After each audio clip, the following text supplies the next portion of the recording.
Everyone knows that in these days of modern technology, such as covert video surveillance systems and DNA analysis, it is almost impossible to become a successful criminal. Most people think that escaping a crime scene is next to impossible.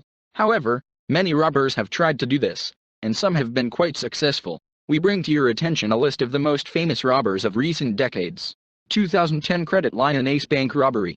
On March 30, 2010, robbers entered the Credit Lyonnais Bank in the center of Paris and emptied about 100 safe deposit boxes, stealing about €1 million. The criminals broke into the basement of the bank and entered the vault through a small hole, cutting it out with a chemical torch. The guard, hearing the noise in the basement, tried to stop the robbers, but they tied him up and ordered him not to move. Meanwhile, the robbers opened 125 bank cells in a few hours. The perpetrators are still at large and are unlikely to ever be convicted due to the statute of limitations for the crime. French vacuum cleaner thieves.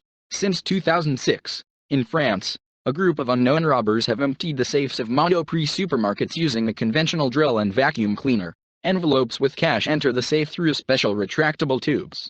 Because it is difficult to crack a safe with explosives, the robbers thought it was much easier to get money by drilling a hole and using a powerful vacuum cleaner or device with a similar mechanism.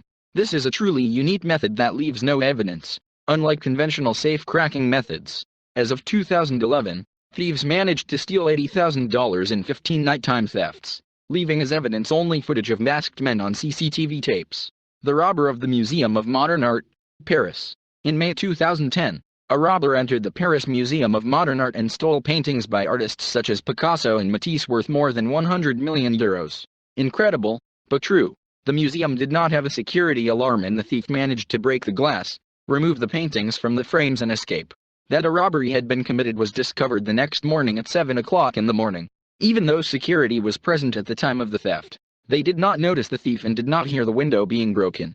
The police assumed that the theft was carried out on the tip of some art lover, as the previous similar theft in Paris was committed precisely for this reason. This theft is a prime example of a flawed museum security system. Carl Degassian. This robber is famous for successfully confusing the police during his 30-year criminal career, during which he earned $2 million.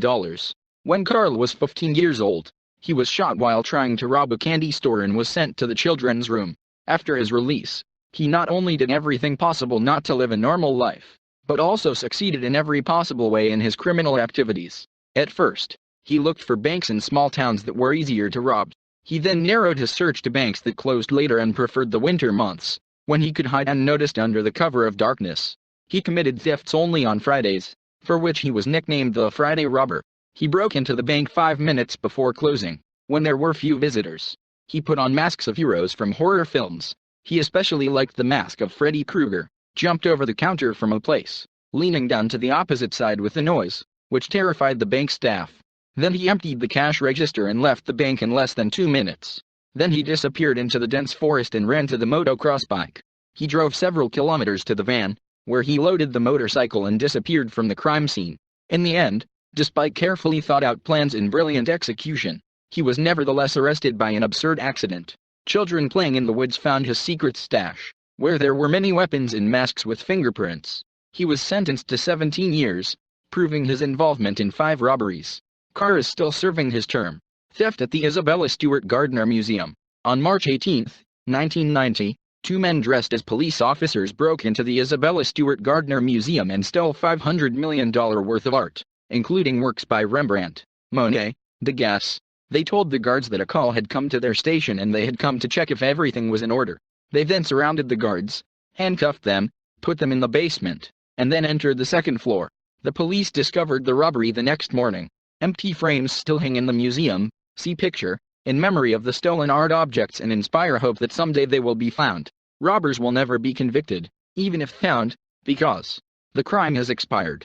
The administration of the museum appointed a reward of $5 million for informing about the location of the paintings. Derek Bertie Smalls. Bertie Smalls operated in 1960 to 1970, in the golden age of English crime. He committed his first theft at the age of 15. By 1970, he had become one of the most famous and respected figures in the underworld. On February 9, 1970, Bertie led a gang of armed robbers from East London who targeted Berkeley Bank. The perpetrators managed to escape with £237,736 in record time. Most of the gang members left England. Smalls went to Spain, from where he carefully followed the news from the newspapers about the robberies. One of the informants turned in Smalls, saying that he was the leader of a criminal gang. Smalls returned to England and was sent to prison. Smalls' lawyer informed him that he was sentenced to at least 25 years in prison. In an attempt to get a shorter sentence, Smalls offered the police a deal, named all the criminals he had ever dealt with. He received legal immunity in exchange for his assistance. In the Old Bailey court, he testified against his accomplices. In addition to them, after the trial at the Old Bailey, Smalls handed over 21 more criminals. As a result, he received his freedom and lived under police protection until the end of his days. As well-known figures from the criminal world, the Cray twins, put a reward of £100 million on his head. Until now, criminals who turn in their own are called Bertie Smalls. Robbery on Baker Street. The Baker Street robbery took place in London in 1971, when a gang of well-trained robbers broke into the safe of Lloyd's Bank and stole £3 million, in modern currency, £31.7 million sterling from safe deposit boxes. The robbers used cutting tools, fuel torch and explosives to break into the bank through a nearby store. There was an observation post on the roof of the neighboring house. Near the end of the theft, one man's amateur radio picked up the criminals' walkie-talkie signals and the man reported to the police. The police frantically searched about 700 banks in the area to locate the crime scene. The policemen even got into the right bank, but not finding traces of damage to the vault door, they thought that this was not the right bank. The police managed to catch those involved in the robbery only 2 years later. The brilliant leader of the group turned out to be a car dealer from London, who was never caught. Based on this story, the film The Baker Street Robbery with Jason Statham in the title role was filmed. School of Turin, on February 14, 2003 at 7 p.m., the most high-profile diamond theft of all time took place. Leonardo Notarbartolo, the leader of the criminal gang, broke into the vault that day before the doors closed. The motion sensor was previously neutralized with a special spray. The criminals prepared very carefully, took into account all the nuances, and the robbery was accomplished truly masterfully. By the time the theft became known, the robbers had long since left the building. But Leonardo Notarbartolo was still caught, as a half-eaten sandwich with his DNA was found near the crime scene. Leonardo was sentenced to 10 years in prison. The remaining members of the group were never caught. But even if this happens, they will not face a prison term due to the expired statute of limitations for the crime. Albert Spaghieri. Albert Spaghieri is a professional robber from France who is famous for the 1970 Société Générale bank robbery in France. Together with his accomplices, he opened more than 400 safe deposit boxes, stealing about 60 million francs. When the police got into the vault, they found a note: no weapons, no hate, no violence.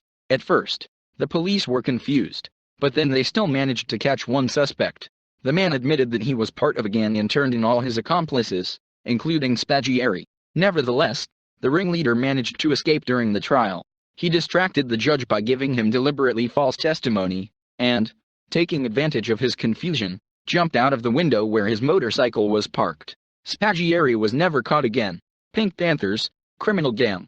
The Pink Panthers are a group of diamond thieves from Serbia who, according to Interpol, are involved in the most high-profile armed robberies in history. Even criminologists admire their unique style and meticulous preparation. The group first came to light in 1993 when its members robbed a London jewelry store, stealing £500,000 worth of jewelry. The robbers hid the diamond in a tube of face cream, as in one of the scenes in the movie Return of the Pink Panther, after which they were named. Since then, they have managed to rob 120 jewelry stores in 20 different countries. Attention to detail is the main key to their success. The Pink Panthers are also known for their amazing escapes and break-ins. In Saint-Tropez, they broke into a jewelry store in colorful t-shirts and gracefully left the crime scene in a speedboat. Several members of the group were captured, but presumably it consists of about 200 people.